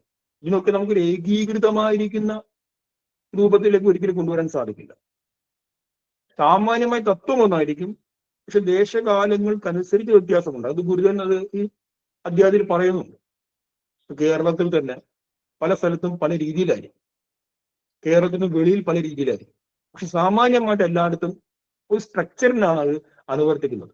അന്ത്യേഷ്ടി സംസ്കാരത്തിൽ മരണാനന്തര ക്രിയകൾ അതിന് ഇതം പ്രഥമമായ ആദ്യത്തെ ഭാവം എന്ന് പറയുന്നത് ആ ഭൗതിക ദേഹത്തെ സംസ്കരിക്കുക എന്നാണ്. അഗ്നി സംസ്കാരം ചെയ്യുക. അതിന് വിശേഷമായ ചടങ്ങുകളൊക്കെ ഉണ്ട്. അപ്പൊ ഗുരുദേവൻ അത് 248 ശ്ലോകത്തിൽ പറഞ്ഞിരിക്കുന്നു. മരണേ സതി തച്ചവാൻ പരിതഹ ശുദ്ധി പ്രദഹേത് എന്ന് പറഞ്ഞിരിക്കുന്നു. മരിച്ചു കഴിഞ്ഞാൽ ദഹിപ്പിക്കണമെന്ന് പറയും, കത്തിക്കണം. ഇതിന് അഗ്നി സംസ്കാരം എന്ന് പറയും. അത് കഴിഞ്ഞ് വീണ്ടും ഒരു 3, 4, 5 ദിവസങ്ങളിലായി. ഞാൻ വീണ്ടും പറയുന്നു, പ്രാദേശികമായി ഒരുപാട് മാറ്റങ്ങൾ ഉണ്ടാകും. ഞങ്ങളുടെ നാട്ടിൽ 5-ാം ദിവസമാണല്ലോ, ഞങ്ങളുടെ നാട്ടിൽ 4-ാം ദിവസം, ഒന്നും നമ്മൾ ചിന്തിക്കേണ്ട. കാരണം പ്രാദേശികമായിട്ട് മാറ്റും. എങ്കിൽ കൂടി 3, 4, 5 ദിവസങ്ങൾ അഗ്നി സംസ്കാരം കഴിഞ്ഞ് 3-ാമത്തെയോ 4-ാമത്തെയോ 5-ാമത്തെയോ ദിവസങ്ങളിൽ ചെയ്യുന്ന ഒരു കർമ്മമാണ് സഞ്ചയനം എന്നുള്ളത്. സഞ്ചയനം നമുക്ക് എല്ലാവർക്കും അറിയാവുന്ന കാര്യമാണ്. അപ്പൊ സഞ്ചയത്തിന് വ്യത്യസ്തമായ അർത്ഥങ്ങൾ ആചാര്യന്മാർ പറയാറുണ്ട്. സഞ്ചയനത്തിന് ഒരർത്ഥം എന്ന് പറഞ്ഞാൽ, നമുക്ക് വിവിധ അർത്ഥങ്ങളിൽ ഒരർത്ഥം എന്ന് പറഞ്ഞു കഴിഞ്ഞാൽ, അഗ്നി സംസ്കാരം ചെയ്യുമ്പോൾ ഈ ഫിസിക്കൽ ബോഡിയുടെ ഘടകങ്ങളായിരിക്കുന്ന പഞ്ചഭൂതങ്ങൾ ആകാശത്തിലേക്കും വായുവിലേക്കും അഗ്നിയിലേക്കും പൃഥ്വിയിലേക്കും ഒക്കെ ലയിക്കുന്നു എന്ന സങ്കല്പമാണ്. ആ ശരീരത്തിൽ സംസ്കരിക്കുമ്പോൾ, അഗ്നി സംസ്കാരം ചെയ്ത് സംസ്കരിക്കുമ്പോൾ, മൃതദേഹത്തെ കത്തിക്കുമ്പോൾ. എന്നാൽ ജലതത്വത്തിലേക്ക് കൂടി ലയിക്കേണ്ടതുണ്ട്. കാരണം പഞ്ചഭൂതാത്മകമായ ശരീരം പഞ്ചഭൂതങ്ങളിലേക്ക് ലയിക്കണം എന്ന പ്രതീകാത്മകമായ ചടങ്ങ് പൂർത്തിയാകണമെങ്കിൽ ജലതത്വത്തിലേക്കും ലയിക്കേണ്ടതുണ്ട്. അതുകൊണ്ട് ശേഷിക്കുന്ന അസ്ഥി എടുത്ത് അതിനെ ജലത്തിൽ നിമഗ്നം ചെയ്യുന്നു, ഒഴുകി കളയുന്നു. അപ്പോൾ ജലതത്വത്തിലേക്ക് കൂടി ശരീരത്തിന് ഒരു ഘടകം ലയിച്ചു. അങ്ങനെ പഞ്ചഭൂതങ്ങളിൽ പൂർണ്ണമായി ലയിച്ചു എന്നൊരു കാഴ്ചപ്പാട് കൂടി സഞ്ചയനം എന്ന കർമ്മത്തിന്റെ പുറകിലും ഒരർത്ഥമായി. ഇനി മറ്റൊരർത്ഥം അത് വേദാന്തപരമായ അർത്ഥമാണ്. കാരണം നമുക്ക് എല്ലാവർക്കും അറിയാം, നമ്മളൊരു വീട്ടിൽ കുറെ കാലം താമസിച്ചു. ഒരു വീട്ടിൽ കുറെ കാലം താമസിക്കാം, 10-35 വർഷം. അങ്ങനെ ചില സാഹചര്യങ്ങളൊക്കെ വന്നു കയറുന്നു, ആ വീട് നമ്മൾ വിറ്റു മറ്റൊരു വീട്ടിലേക്ക് പോകാം. അപ്പൊ ഇത്രയും കാലം നമ്മൾ താമസിച്ചുകൊണ്ട് നമുക്ക് ആ വീടിനോട് വല്ലാത്ത ഒരു ആത്മബന്ധമായി. അതിനെ എന്ത് പറയുന്നു? നമ്മുടെ ഇമോഷണലായ ഭാഷയിൽ ആത്മബന്ധം എന്ന് പറയുന്നു. വേദാന്തത്തിന്റെ ഭാഷയിൽ അതിനെ താതാത്മ്യം എന്ന് പറയും. ആ വീടുമായിട്ട് വലിയ താതാത്മ്യത്തിലായിരുന്നു. നമ്മൾ വിട്ടുകഴിഞ്ഞാൽ നമ്മുടെ മനസ്സ് വളരെ ഘനീഭവിച്ചു, വളരെ ശക്തമായിട്ട് ആ വീടിനോട് ഇങ്ങനെ ചേർന്നിരിക്കും. ആ പരിസരം, ആ മുറികൾ, ഞാൻ താമസിച്ച റൂം, കട്ടല്, കിടക്ക, ആ താതാത്മ്യം വിടാൻ ഒരുപാട് കാലം കഴിയും. അതെല്ലാ വിഷയത്തിലും അങ്ങനെ. മനുഷ്യന്റെ ഒരു പ്രത്യേകത, മനുഷ്യൻ പെട്ടെന്ന് അഹം മമേതി, അതായത് ഒന്നിലേക്ക് ഞാൻ ഇത് എന്റേതാണെന്നുള്ള താതാത്മ്യം ഒന്നിലേക്ക് പെട്ടെന്ന് ചെലുത്തും. നമ്മുടെ കൂടെ ആരെങ്കിലും കുറച്ചു നാൾ ഉണ്ടെങ്കിൽ ഇത് എന്റേതാണ് എന്നുള്ള ഒരു താതാത്മ്യം വരും. അല്ലെങ്കിൽ നമ്മൾ ഏതെങ്കിലും വസ്തുവുമായിട്ട് കുറച്ചു കാലം ബന്ധപ്പെട്ട് കഴിഞ്ഞാൽ ഇത് എന്റേതാണ്. അങ്ങനെ താതാത്മ്യം വന്നു കഴിഞ്ഞാൽ ആ വസ്തു നമ്മളിൽ നിന്ന് അകന്നു കഴിഞ്ഞാൽ പോലും നമുക്ക് അതിനെ താതാത്മ്യം പോകില്ല, കുറെ കാലം ശേഷിക്കും. അപ്പൊ മരണസമയത്ത് നമ്മൾ എന്ത് പറഞ്ഞു? നേരത്തെ സൂക്ഷ്മദേഹം മാറുന്നു എന്ന് പറഞ്ഞു. അതിനൊരു ഘട്ടങ്ങളൊക്കെ പറയുന്നുണ്ട് ഉപനിഷത്തിൽ. ആദ്യം ഏത് പ്രാണൻ പോകുന്നു, അവസാനം ഏത് പ്രാണൻ പോകുന്നു, ധനഞ്ജയ എന്ന് പറയുന്ന ഉപപ്രാണൻ അത് ലാസ്റ്റ് പോകുന്നു. അങ്ങനെ പല പല പ്രക്രിയ ആത്മീയമായ ഭാഷയിൽ പറഞ്ഞിട്ടുണ്ട്. സംക്ഷിപ്തമായിട്ട് പറയുകയാണ്, സൂക്ഷ്മദേഹം മാറുന്നു. സൂക്ഷ്മദേഹം മാറിക്കഴിഞ്ഞാലും താൻ ഇത്രയും കാലം വസിച്ച സ്ഥൂലദേഹത്തോട് അതൊരു വല്ലാത്തൊരു താതാത്മ്യം ഉണ്ടാകും. അതുകൊണ്ട് ആ സൂക്ഷ്മദേഹം സ്ഥൂലദേഹത്തെ ഇങ്ങനെ ചുറ്റിപ്പറ്റി നിന്നുകൊണ്ടിരിക്കും. അതുകൊണ്ട് ആചാര്യന്മാര് പറയുന്നു, മരിച്ചു കഴിഞ്ഞാൽ 3 മണിക്കൂറിനധികം 3 മണിക്കൂറിനുള്ളിൽ ഇതിന് അഗ്നി സംസ്കാരം ചെയ്ത് ദഹിപ്പിക്കണമെന്ന് പറയും. അല്ലെങ്കിൽ ആ സൂക്ഷ്മദേഹത്തിന് ഊർധ്വഗതിയിലേക്ക് പോകാൻ സാധിക്കില്ല. അതിങ്ങനെ ഭൗതിക ശരീരത്തിന്റെ ചുറ്റും ഇങ്ങനെ പൊട്ടം കരയും കൊണ്ടിരിക്കും. ദഹിപ്പിച്ചു കഴിഞ്ഞാലും എന്തുകൊണ്ട്? ശേഷിക്കുന്ന കുറച്ച് സാധനങ്ങൾ അവിടെയുണ്ട്, അസ്ഥി തുടങ്ങിയവയുണ്ട്. അസ്ഥി തുടങ്ങി ഉള്ളത് കൊണ്ടും ആ സൂക്ഷ്മദേഹം അതുമായിട്ട് ബന്ധപ്പെട്ട് വീണ്ടും വട്ടങ്ങാം. അപ്പൊ 5ാമത്തെ ദിവസം അല്ലെങ്കിൽ 3-4 ദിവസങ്ങളിൽ ശേഷിക്കുന്ന മുഴുവൻ അസ്ഥികളും എടുത്തിട്ട് നിമജ്ജനം ചെയ്യണം എന്ന് പറയും. 1-2 അസ്ഥിയല്ല, എന്തൊക്കെ അവിടെ ശേഷിക്കുന്നു അതൊക്കെ എടുത്തിട്ട് വേഗം ഒഴുക്കി കളയും. ഇതൊരു വേദാന്തപരമായ കാഴ്ചപ്പാടാണ്. ആ സൂക്ഷ്മദേഹത്തിന് അടുത്ത ഏറ്റവും ഉയർന്നൊരു ഗതിയിലേക്ക് പോകാൻ ഉപേക്ഷിക്കപ്പെട്ട ഈ സ്ഥൂല ഭൗതിക ദേഹത്തിന്റെ സ്മൃതിയെ പരിപൂർണമായും ഇല്ലാതാക്കാൻ, ആ താതാത്മ്യത്തെ പരിപൂർണമായി ഇല്ലാതാക്കാനും സഞ്ചയനത്തോടു കൂടി അഗ്നി സംസ്കാരം ചെയ്യപ്പെട്ട മൃതദേഹത്തിന്റെ അവസാനത്തെ ഭാഗങ്ങൾ നീക്കുന്നു എന്നൊരു കാഴ്ചപ്പാടുണ്ട്. ഇനി മറ്റൊരു അർത്ഥം എന്ന് പറയുന്നത്, ഇപ്പൊ ശവദാഹം നടന്ന മണ്ണ്, ഭാരതീയ സംസ്കൃതിയിലൊക്കെ നമ്മൾ ശ്മശാനം എന്നുള്ള സങ്കല്പത്തെ കാണുന്നുണ്ടെങ്കിലും മണ്ണിനെ എപ്പോഴും പവിത്രമായിട്ട് മാനിക്കുന്ന ആൾക്കാരാണ്. ഭൂമി ദേവിയാണ്. അതുകൊണ്ട് ശവദാഹം നടന്നിരിക്കുന്ന ആ പ്രദേശം, ആ മണ്ണിനെ വീണ്ടും കൃഷിയോഗ്യമാക്കി മാറ്റാനുള്ളൊരു പ്രക്രിയയായിട്ട് കൂടി ഈ സഞ്ചയനത്തെ പറയും. അസ്ഥികൾ എടുത്ത് അത് നിമഞ്ജനം ചെയ്ത് പിന്നെ അവിടെ ഏതാനും വൃക്ഷങ്ങളൊക്കെ അല്ലെങ്കിൽ ഏതാനും ചെടികളൊക്കെ നട്ടുപിടിക്കുന്ന ഒരു ചടങ്ങ് കൂടിയാണ്. ചാരമൊക്കെ വാരി കളഞ്ഞു. കാരണം നല്ല ഒരു വൃക്ഷത്തിന് വളരെ ആവശ്യമായ വളങ്ങളൊക്കെ ആ സമയത്ത് ഉണ്ടാകും. ഈ അഗ്നി സംസ്കാരം നടന്നത് കാരണം അതിനെ വീണ്ടും കൃഷിഭൂമിയാക്കി പ്രതീകാത്മകമായി എന്തെങ്കിലും വാഴയോ മറ്റോ നട്ട് ഒരു കൃഷിഭൂമിയാക്കി മാറ്റുന്നു. ശവസംസ്കാരം നടന്ന ആ മണ്ണിനെ വീണ്ടും ലോകോപകാരപ്രദം കൃഷിഭൂമിയാക്കി മാറ്റുന്ന ഒരു ആശയം കൂടി, ഒരു അർത്ഥം കൂടി എന്തിന്റെ പുറകിലുണ്ട്? സഞ്ചയനത്തിന്റെ പുറകിലുണ്ട്. അപ്പൊ നോക്കും, മരണാനന്തര കർമ്മങ്ങൾ എങ്ങനെയൊക്കെയാണ്? ആദ്യം വരുന്നത് അഗ്നി സംസ്കാരമാണ്. ആ ഭൗതിക ദേഹത്തെ നമ്മുടെ പ്രദേശത്തിന്റെ ആചാര വിചാരങ്ങൾ അനുസരിച്ച് എങ്ങനെയാണോ സംസ്കരിക്കുന്നത്, അഗ്നിയിലേക്ക് കൊണ്ടുപോകുന്നത്, അതിനനുസരിച്ച് നമ്മൾ അതിനെ സംസ്കരിക്കുന്നു. മരണം നടന്നു കഴിഞ്ഞാൽ ഉടൻ ബന്ധുജനങ്ങൾക്ക് 10 ദിവസത്തേക്ക് സൂതക ധർമ്മത്തെ പരിപാലിക്കണം. നമ്മൾ ശബരിമലയ്ക്ക് പോകാൻ വേണ്ടിയിട്ട് വ്രതം എടുത്തു, ഒരു വ്രതത്തെ പരിപാലിക്കുന്നു. അല്ലെങ്കിൽ ശിവഗിരി മഹാസമാധി തീർത്ഥാടനത്തിന് നമ്മളൊരു വ്രതത്തെ പീതാംബര ദീക്ഷയെ സ്വീകരിക്കും. പീതാംബര ദീക്ഷയെ സ്വീകരിച്ചു കഴിഞ്ഞാൽ എന്റെ കയ്യിൽ മഞ്ഞ വസ്ത്രമുണ്ട്, മഞ്ഞ ചരടുണ്ട് എന്നുള്ളൊരു ഭാവത്തിൽ നമ്മൾ വ്രതത്തെ പാലിക്കുന്നു. ഒരു സന്യാസ ദീക്ഷയെ സ്വീകരിച്ച സന്യാസ വ്രതത്തെ പാലിക്കുന്നു. ഇതുപോലെ സൂതകം എന്ന് പറഞ്ഞൊരു വ്രതമാണെന്ന് ഓർക്കണം. ആ വ്രതത്തെ നമ്മൾ പാലിച്ചു കഴിഞ്ഞു, ആ വ്രതത്തെ സ്വീകരിച്ചു, ദീക്ഷയായിട്ട് സ്വീകരിച്ചു കഴിഞ്ഞു. പിന്നെ 10 ദിവസത്തേക്ക് സൂതക ധർമ്മത്തെ പാലിക്കുക. അപ്പൊ ആ സൂതകധർമ്മത്തെ പാലിക്കുന്നതിന് മുന്നോടിയായിട്ട് അഗ്നി സംസ്കാരം ചെയ്ത് ഭൗതിക ദേഹത്തെ സംസ്കരിക്കുന്നു. എന്നിട്ട് 3, 4, 5 ദിവസങ്ങളിൽ അടുത്ത കർമ്മമായ, ഒരുപാട് കർമ്മങ്ങളുണ്ട്, അതിന്റെ സംക്ഷിപ്തമായ രൂപമാണ് അടുത്ത കർമ്മമായ സഞ്ചയനം ചെയ്യും. സഞ്ചയനത്തിന്റെ അർത്ഥവിചാരം നമ്മൾ ചെയ്തു കഴിഞ്ഞു. അത് കഴിഞ്ഞാൽ 10 ദിവസം കഴിഞ്ഞ് 11ാമത്തെ ദിവസമാണ് എന്ത് വേണ്ടത്? പിണ്ടദാനം വന്ന് തിരോധകം കൊടുക്കുന്നു. പരേതാത്മാവിനെ സങ്കല്പിച്ച് നമ്മൾ പിണ്ടം കൊടുക്കുന്നു. ഇനി ചില സമ്പ്രദായങ്ങളിൽ, ചില സമുദായങ്ങളിലും മരിച്ച അന്ന് തൊട്ടിട്ട് 10 ദിവസം എല്ലാ ദിവസവും ഓരോ പിണ്ടം കൊടുക്കാറുണ്ട്. പരേതാത്മാവിനെ സങ്കല്പിച്ച് ഓരോ ഉരുള തിരോധകം, എള്ളും ചോറും കലർത്തി ആ ഒരു മിശ്രിതം കൊടുക്കാറുണ്ട്. എല്ലാ ദിവസവും കൊടുക്കും ഓരോരോ ഉരുള. എന്നിട്ട് 10ാം ദിവസം കഴിഞ്ഞാൽ ഒരുമിച്ച് യഥാവിധിയുള്ള പിണ്ടദാന കർമ്മം ചെയ്യും. ആ പിണ്ടദാന കർമ്മം ചെയ്യുന്നതുകൊണ്ട് കൂടെ തന്നെ ഗുരുദേവനോട് വിശേഷമായിട്ട് പറഞ്ഞു ഹോമവും പുണ്യാഹവും ചെയ്യണം. അപ്പൊ ഹോമം എന്ന് പറയുന്നത് മനസ്സിലാക്കുക, ആ സമയത്ത് ചെയ്യേണ്ടുന്ന ഉചിതമായ ഹോമങ്ങളൊക്കെ ചെയ്യാം. നിർബന്ധമായിട്ടും ശാന്തി ഹവനവും ചെയ്യാം.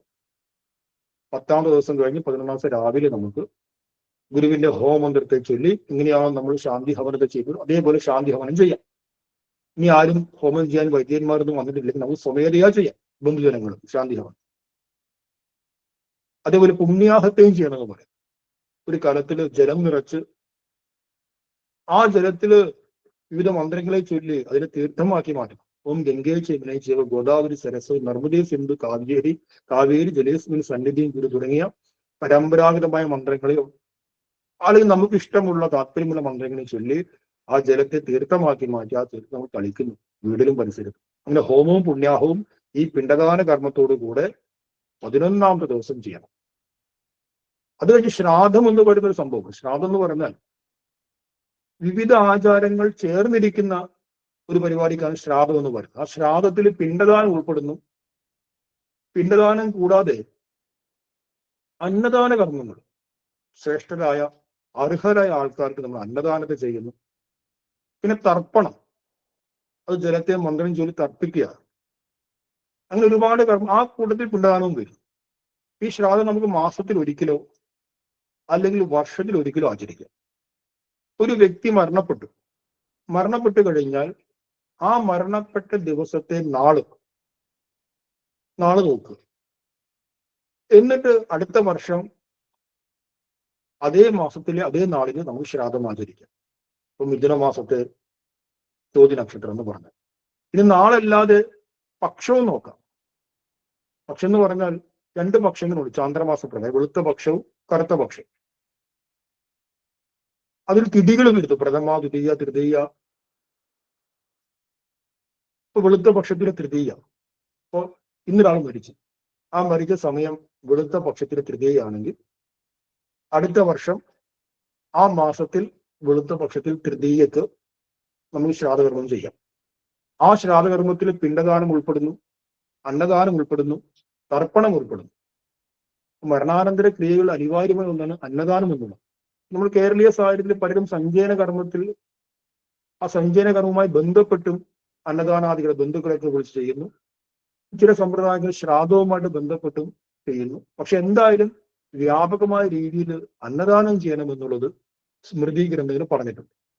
ഇപ്രകാരം അഗ്നി സംസ്കാരം, അതിനുശേഷം സഞ്ചയനം, അതിനുശേഷം പിണ്ടദാനം, പിന്നീട് പ്രതിമാസമോ പ്രതിവർഷമോ ശ്രാദ്ധകർമ്മങ്ങൾ, ഇതുകൂടാതെ മരിച്ച് ആ ദിവസം തൊട്ട് 10 ദിവസത്തേക്ക് സൂതകധർമ്മ ആചരണം. ഇത്രയുമാണ് മരണാനന്തര കർമ്മത്തിന്റെ സ്ട്രക്ചർ എന്ന് പറയുന്നത്. നമുക്ക് എത്ര വൈശിഷ്ടമായ ഒരു ആചരണ പദ്ധതിയാണ് ആചാര്യന്മാർ നമുക്ക് നൽകിയിരിക്കുന്നത്. ഈ ആചരണ പദ്ധതികളോട് നമ്മൾ ഒരിക്കലും മുഖം തിരിക്കരുത്. അതിന്റെ മഹനീയതയെ മനസ്സിലാക്കി അതിനെ കൂടുതൽ പരിപോഷിപ്പിക്കുകയും നമ്മുടെ അടുത്ത തലമുറക്ക് അതിനെ പറഞ്ഞു കൊടുക്കുകയുമാണ് വേണം. അപ്പൊ ഇത്രയും പറഞ്ഞുകൊണ്ട് നമ്മൾ ഇന്നത്തെ ക്ലാസ് ഉപസംഹരിക്കുകയാണ്. അടുത്ത ശ്ലോകങ്ങളുടെ ക്ലാസ് നമുക്ക് അടുത്ത അധ്യായത്തിൽ അടുത്ത ക്ലാസ്സിൽ ശ്രദ്ധിക്കും. ഓം തത്സത്ത്. ശ്രീനാരായണ.